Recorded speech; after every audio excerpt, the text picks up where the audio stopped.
Hi guys, and welcome to a new video. Today we're going to talk about YouTube Analytics basics, and we're going to look at the key metrics that you can see within the YouTube Analytics dashboard, how to read them, how to interpret those metrics, what type of questions they provide answers to, and how they can essentially help to determine your content strategy for the platform, as well as how to grow your channel and create better content for your audience. This video isn't only for the solo YouTube creators, but it is also for the marketers who work within companies who are either considering to start creating content for YouTube or already maybe have YouTube channels but don't know necessarily how to read the YouTube analytics and to interpret it so that they know what to do with their content and their channel. So essentially this video is for everyone who wants to understand the YouTube Analytics basics and to find the metrics that matter the most for the platform, as well as for your own reporting and for your performance. If we're just meeting, my name is Elif and I make weekly content for this channel around digital marketing topics and marketing career topics.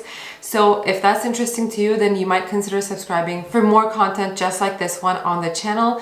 And interestingly enough, this is actually the first YouTube Analytics tutorial that I'm making for the channel. And it's interesting because I actually teach marketing analytics at a university here in Toronto, and I never really did a deep dive of YouTube Analytics on my channel. So this is going to be the first video that we're actually going to take a look at my own YouTube Analytics dashboard, and we're going to look at the real numbers for my own platform, for my own content, and we're going to learn from it to become better content creators for the platform. Before I start the screen share and the tutorial though, one thing I want to mention about YouTube Analytics is that I really love YouTube Analytics, and it is the best analytics platform, the best analytics dashboard that I've worked with so far throughout my marketing career. And that is one of the main reasons why I chose YouTube as the platform that I want to create content on, because it is so insightful, because it is so informative, and because it really guides you through what you should be doing and how you can improve your content as the content creator on the platform. And I'm saying this as someone who's worked with a lot of analytics tools and dashboards and created content for all kinds of channels, but I would definitely put YouTube Analytics to the top of my favorites list in terms of the analytics dashboards that I get to work with. Anyway, now let's skip to my screen and start the recording so that I can take you through the top metrics that you are able to find within YouTube Analytics and how to read them and what they really mean for you. Okay, welcome to my YouTube Analytics channel dashboard. So what I've done so far is, from my channel page, I've just clicked on YouTube Studio, and this is the main dashboard that opens up in front of me.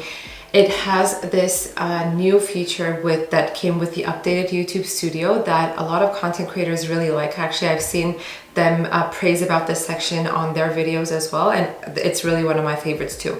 So as you open up your channel dashboard, this is the first piece that you see, and it shows at a glance how your latest video is doing compared to your latest 10 videos overall. So you get to see how it's performing across the latest 10 videos, and this one I put 8 days, 25 minutes ago is actually the fourth one when compared to the latest 10 videos that I've uploaded to my channel. It gives you the top metrics that YouTube actually pays attention to, which is the views, the impressions, click-through rate, and average view duration. At a glance, you can really get an understanding of how your latest video is doing. And this section, the second part in your dashboard, it gives you again a snapshot of your channel analytics for the last 28 days. The default setting for YouTube Analytics is always the 28 days.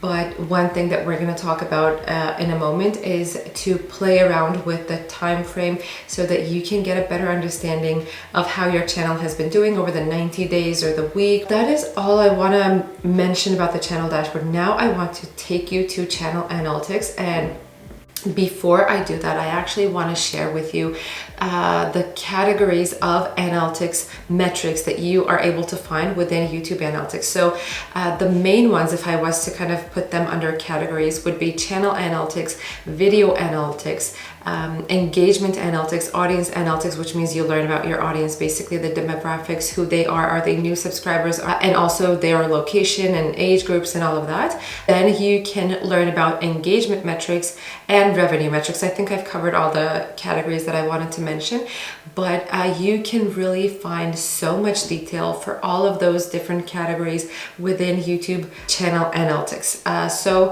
having said that, let's just go ahead and move on to the actual analytics page. So either you can click on this or you can click on the analytics tab right here, and it is going to take you to this heaven of analytics basically. So this is again an overview of how your channel has been doing over the last 28 days. Again, if you wanted to play around with the time frame, this is where you would do that.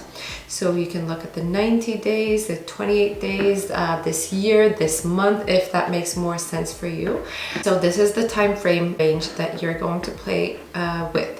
And at a glance, it gives you a summary of how your channel has been doing, if it got the similar amount of views as it gets usually within 28-day time frames. And you see the views, watch time, subscribers, and your estimated revenue for the month. And you also get to see how many uploads you have done. So you can also see the top performing videos in this period. And this time we're not only looking at the top 10 latest videos that you have published on your channel, but overall how your videos have been performing and the top 10 performers. You can also see what times of the day are your peak hours. So if you are asking yourself the question, when is the ideal time for me to post videos, this is where you would take a look at for that. You can also deep dive into this when you are looking at engagement. So you don't only have to look at the last 48 hours, but you can also look at a larger time frame to see the peak hours for your posting or publishing times for your videos. So a couple of things I want to mention about the main metrics. Obviously, subscribers is crucial for any content creator because you want your channel to be to grow. You want more subscribers, more people to be watching your videos. It tells you your top performers. It tells you a lot about what type of content people are interested in seeing on your channel, but it is not enough on its own. So you would really have to pair it up with all the other metrics that are crucial to your success on YouTube, such as the click-through rate, the audience retention, the watch time, etc. So fun fact here that I want to plug in is one of the most important metrics for YouTube is the watch time, because obviously just like any other social media platform, any other content platform, YouTube's main goal is to keep more people on the platform for a longer period of time. So they want viewers to watch more minutes of content on YouTube. And if they watch more minutes of one creator's content, it signals again to the platform, the algorithm, that this content is a top performer, so they can start to recommend it and start to kind of increase the ranking on YouTube search, on suggested pages, suggested videos, and browse features, and so on and so forth. So these are essentially your top metrics that you need to really pay attention to every single month for every single video, and try to improve your content by looking at these metrics. Let's go ahead and start to deep dive on all of these other metrics. As you see, the YouTube Analytics page actually has some categories over here as well, similar to what I've mentioned already.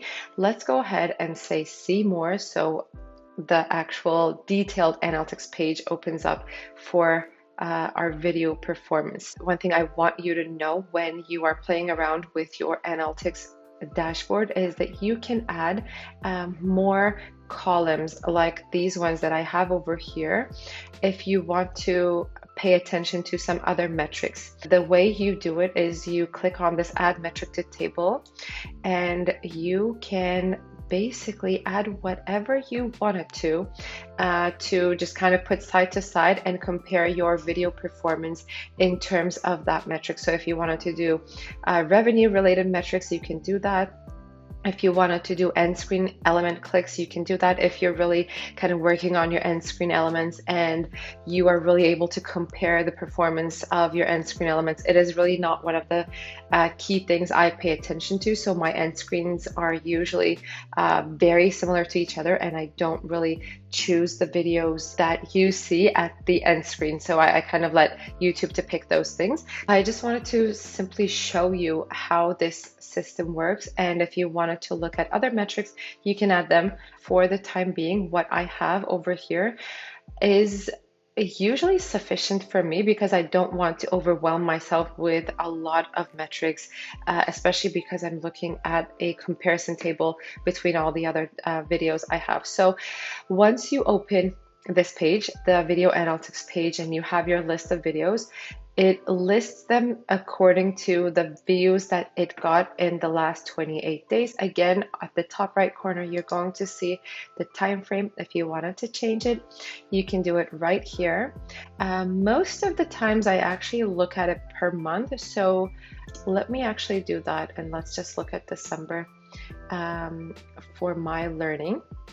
I knew that this video has been performing really well this month, and I'm actually going to go and take a look at the details with you in a moment. Line graph is really helpful in terms of seeing how big of a difference your videos have in terms of the performance that month.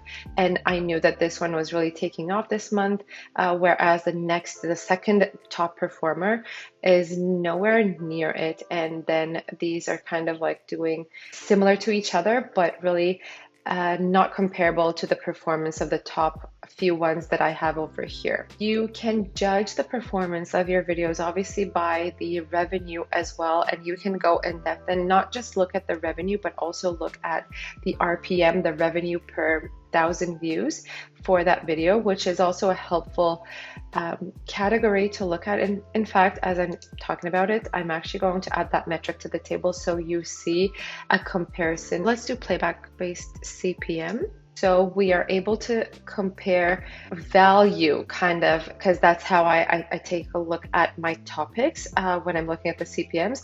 It's not necessarily how much revenue a certain video has brought in that month, but I also really pay attention to the CPM, the RPM as well of that video, because it tells me that although maybe this video isn't receiving as many views as the top performer, the CPM is 2 times the top performer that I have, and I can kind of compare the CPMs across different videos as well, which is an important metric for me to look at, because I know then if I wanted to aim for high CPM but maybe lower views, I know that that video is more niche, but still, even if I get lower amount of views on that video can bring more revenue for me. What you are able to see over here is that if a topic is more competitive, there's more content on that video across the platform, or if that video is not as valuable in the eye of the advertisers on YouTube, the CPM is going to be lower compared to one that is at $66. I mean, this is extremely high as far as I've done my research on CPM values. If I'm not mistaken, for vlog channels or for entertainment channels, the playback-based CPM, I think the average is like $3-4, and that is a quite normal range. But because my channel is an education channel, because the videos are really niche down, and I mean the topic is like so specific, it's how to make a digital marketing campaign plan, and the video is a tutorial. So it's normal that the CPM is much higher than a more generic topic, if I covered that. So this one also is like that too. Anyway, so this can also give me insights on my content strategy. If I want to really niche down and really aim for higher CPMs, that's what I can do. What's really important about the analytics with YouTube and with analytics on any other platform as well is that how well it answers your question about your content strategy. So if you were asking yourself, what type of content should I create more for my channel? What type of content does my audience like the best? You can really get the answer to which type of content you should create more of for your channel, or create a balanced content plan for your channel. Another really important one to compare, and I always do this, is the impressions click-through rate. And this is very important for me and for YouTube algorithm as well, because it's essentially how YouTube decides whether or not that how well that video is performing, and it's how you can decide whether or not people are clicking through once they once they see your video on their homepage or the suggested page, wherever it is, and screen element, wherever. That is how they decide. They decide by clicking through, by looking at two things mainly. One is the title, and the second thing is your thumbnail. And when I look at my impressions click-through rate, it's a very important metric for YouTube, but for me as well, because that's how I decide if I've done a good job with my title and with my thumbnail for that video. So one thing that I want to mention here is that I actually shared this on LinkedIn and people found it really interesting, is that I was looking at the CTR overall across my videos, and you'll see that some of them have really, really low rates. So maybe this one tells me that I need to pay attention to either the title or the thumbnail of this video, because the average click-through rate on my channel is 5%, and this is significantly lower than the average for my channel. This one as well, for example, I thought this video would do so much better because I liked the title and the thumbnail too, but apparently it doesn't really reflect to my audience. So that gives me the idea that I should maybe play around with the title. Maybe my keywords aren't placed right, or maybe I'm not targeting the best keyword that I can, or maybe my thumbnail isn't working. So I need to do some A/B testing around my thumbnail. So that's actually one of my first actions to do after filming this video, I guess, because now that I'm looking at it. Then what I wanted to mention with the CTR is that once last week when I was looking at the averages over here, I realized that this video was picking up and was doing better than how it was doing in the previous months. I used to think that the thumbnail was not really a good one, so I was thinking of changing it. But then I came and looked at the metrics, and I saw that the CTR is actually one of the highest across my channel, maybe even the top one on my channel. That tells me basically that I should just leave the thumbnail alone, and the thumbnail and the title are doing well for me. So I just decided to let it go. It's actually a different style, and I thought it wasn't as clear and as attractive as some of my most recent thumbnails, but the CTR tells me otherwise. So always look at your analytics when you are making decisions about your content and making decisions about your marketing strategy, basically. What I wanted to show you is this video over here. Let's skip to that and let's look at the traffic sources, because that's what I want to share with you. And let's go to the second tab. As you see, there's so many things that you are able to analyze within the dashboard. For today's video, we're going to do a look at the fundamentals. So traffic source, which I would put under discovery metrics. So this is how people discover your video, your content. And one of my main goals for my content is to really rank my videos for YouTube search, because I'm not doing any collaborations. I know my channel is a niche one. I know it is a competitive field as well, because I'm competing with a lot of marketers who have been creating content for the platform and also creating very successful content for their website as well. And I'm competing with marketers and marketing technology companies when I'm creating marketing related content that have a lot of budget to allocate to their content creation, whereas I'm kind of just a solopreneur working on my content on my own. So I know it's a competitive topic. I know it's a niche topic, and I know that I am competing with some big names in terms of my content. So one of the things that I am really aiming for is to rank in YouTube search, and I'm really paying attention to my keywords. I'm really paying attention to my descriptions and my tags and all of that, and also obviously for other metrics that really matter for YouTube, such as the CTR, the engagement, the watch time, and all of that. But I'm really paying attention to my SEO on YouTube. And this video shows me, when I look at the traffic sources, that this video has been doing really well in terms of ranking on YouTube search, because that is the #1 traffic source. And there is a huge difference between the YouTube search traffic amount that I receive on this video compared to the second one, which is the suggested videos. And then it kind of really decreases as it goes down the list. YouTube search has been doing really well for me for this content. And this is one of my success metrics that I judge my content on. Another metric that I pay attention to is, I mean, obviously I've already mentioned the CTR, but I pay attention to the CTR from the YouTube search specifically, because as I've just mentioned, YouTube search is one of the top priorities for me for my strategy. So I really pay attention to the CTR that is aligned with the YouTube search, and not necessarily for like channel pages or playlists and all of that, because this is my priority. This is where my most traffic comes from, and this is the highest. This is quite a high CTR if you look at overall averages on the platform. So this is kind of where you compare your traffic sources, and you can really skip through to these other tabs over here to learn more about your audience demographics, your viewer age, and all of that. And you can really learn more about your specific audience for this specific video.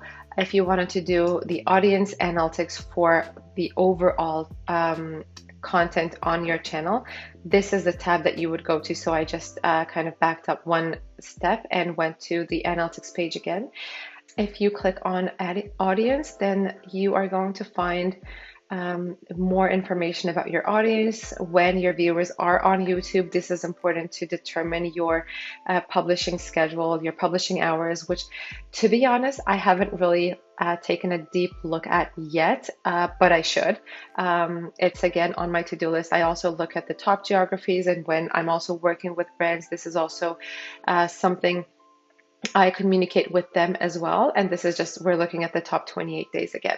I don't want to dwell too much on the audience metrics. I want to take you now to engagement, and I think I'm going to end it at engagement, because YouTube analytics is just so deep, and you can really go so much in depth with all the pieces. But if I did that, this video would probably take me a couple of days to finish. Anyway, so now we're in the engagement tab, and I want to show you the watch time and average view duration. These are two of the most important metrics for YouTube. And this month I haven't been performing well. I haven't been a good kid on YouTube's list. So I need to pay more attention to my watch time and my average view duration, and take some lessons for my upcoming content in terms of how I can better create my videos to keep my audience, or keep my viewers on my video and watching the content for longer periods of time, instead of what has been happening so far. Maybe this means that I should create longer videos. Maybe this means that I should have a better, stronger intro to my videos, and create a better hook to keep my audience watching the video for a longer period of time. So here, this is a really good chart where you can see the key moments for your audience retention, and you see the percentage of the overall viewers that are still watching this video, the specific video, at the 30-second mark. And this shows me that like this video definitely needed some improvement. Then there's definitely a lot of lessons that I can take from this video. Maybe it's because it was a collaboration with a brand, and people see it at the very beginning as well, that they were really not attracted to the topic. It could also be because podcast is a new topic, a new content format that I've talked about on my channel for the first time ever. That could also be another potential reason why people are less likely to continue watching after the 30-second mark for this video. If you go in depth to each video, you can see where people leave the content at which second. So it's kind of slowly loading, but you can see exactly at what point did people leave. You can see that, and if there is a pattern among your videos, then you can that's a sign for improvement for your next video, obviously. I think this is going to be the final thing that I want to show you, but this is also important in terms of determining your content strategy for YouTube videos is when you look at the average view duration. So as I mentioned several times already and emphasized, one of the main metrics that YouTube pays attention to is the average view duration. And when I was looking at my YouTube analytics the other day, I realized that certain types of topics drive people to watch the video for a longer period of time on average compared to other ones. And I want to show you that I actually try to filter it to view by the top performer and kind of look at it in a order so I could show it to you better, but I can't do that. So anyway, I'm going to just kind of highlight it as I'm speaking with you. So when you look at the average view duration on my channel, it's 3 minutes 41 seconds, right? And overall, my videos aren't very long. Some content creators I know, they tend to create videos that are 40 minutes long, 24 minutes long, whatever. My videos are usually under or around the 10 minutes mark. Some videos, if they're tutorials, they are a little bit longer, but overall, I think the average length of my videos tend to be around 10 minutes. So think of it like that. If you think of it like that, this is almost like 40%, close to 40% of the video. Anyway, what I want to highlight over here is the types of content that stroke my attention, because it shows me that if I want to increase my view duration on my channel, then certain types of content are performing better for me. So that means I could put more of those, more similar topics to those on my content calendar. So considering that the average is 341, if I look at this list, I see some are around 5 minutes, some are even above 5 minutes mark. And when I was looking at which videos are above 5 minutes, so this one, number one here, how to make a digital marketing campaign plan. This is a tutorial video, so it's normal that the average view duration is longer. Next one, top marketing certifications worth your time. This is a list of marketing certifications, and this is one of the top questions that I kept receiving for a very long period of time, and I kind of postponed making this video for a long time. But as you see, it's actually performing really well in terms of the view duration and also the watch time. People watch it for a longer period of time and for a longer amount of that video. The next one is how to choose your specialization in marketing, and there's a couple more that I want to show you similar to this one. So this is a marketing kind of career guide. It's one of the top questions that people have when they are trying to decide about their career. It's a life-changing question that they have. This one over here. This is again about product marketing career. This one's actually quite a long video. I would expect this to be different than the average because it's a long virtual coffee chat type of video. So I think it's around 40 minutes. So they watch 1/4 of the video. My marketing career story. People like watching career stories because they want to find connections. They want to find pieces of your story that they can relate to. So they are more interested in watching those types of things. Although this does make me a little bit surprised because I don't really have that much personal stories on my channel. It's really all focused on education, but I guess people did find a lot of value in this one too. Other one I wanted to show, how to start your marketing career. This is again a marketing career related question. It's one of the important life-changing, career-changing questions that people have when they're trying to make up their minds about how to navigate through their career. This one again is like that marketing career guide. I mean, look at it, like all the ones that are in the average scope of my content that are above 5 minute video duration, they're about marketing career guides, marketing career choices. Let's back up once again, and the final page I want to show you is the reach analytics, because this is one of the main pages that I always look at when I'm analyzing my channel performance.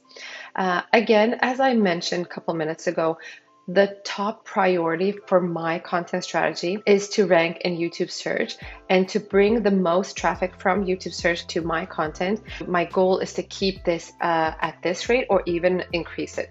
So when I look at this funnel, it really makes me happy. It tells me that I am doing something good in terms of the YouTube SEO. I could do better, obviously, but this is one of my successful strong hands, let's say. And with that said, I think I'm going to wrap up here because this is already quite a long video, and I believe we covered key metrics that will help to answer some of your burning marketing related questions, the content strategy questions for your channel and your videos on YouTube. I hope this video was helpful, and this was the first analytics tutorial type video that I did on the channel. If you did find it helpful, let me know, and we can dive more deeper into specific topics like how to come up with new content ideas by looking at your YouTube analytics, or how to determine your specific content strategy, how to improve your videos, how to do A/B testing for keywords, for thumbnails, and all of that. We can do deep dives into those things if you are interested in seeing that type of content. And that's a wrap. If you like this video, please don't forget to let me know by hitting that like button for me, leaving me a comment. Let me know what was the most important takeaway you're learning from this video, or what else you would like to see in terms of analytics tutorials on this channel. And thanks for watching. I will see you in the next video. Take care, guys. Bye bye.